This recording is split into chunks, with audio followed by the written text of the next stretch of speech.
একদিকে দুই বাংলার জনপ্রিয় অভিনেতা চঞ্চল চৌধুরী, অন্যদিকে দেশ বরেণ্য মোশাররফ করিম। তাদের একসঙ্গে করা বেশ কিছু কাজ নজর কেড়েছে দর্শকের। সে প্রত্যাশা পূরণে তাই আবারও তাদের দেখা যাবে একই পর্দায়, তাও আবার হুমায়ূন আহমেদের গল্পে। কোরবানির ঈদে এক ঝাঁক তারকা নিয়ে নির্মিত ছবি উৎসব দিয়ে বাজিমাত করেছিলেন তরুণ নির্মাতা তানিম নূর। এবার আসছেন হুমায়ূন আহমেদের উপন্যাস কিছুক্ষণ অবলম্বনে বনলতা এক্সপ্রেস নিয়ে।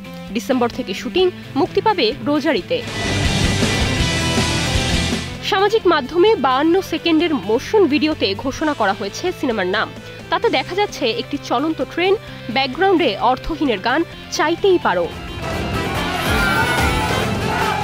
তানিমের প্রথম ছবি উৎসবের মতোই বনলতা এক্সপ্রেসেও থাকছে তারকা বহুল কাস্টিং।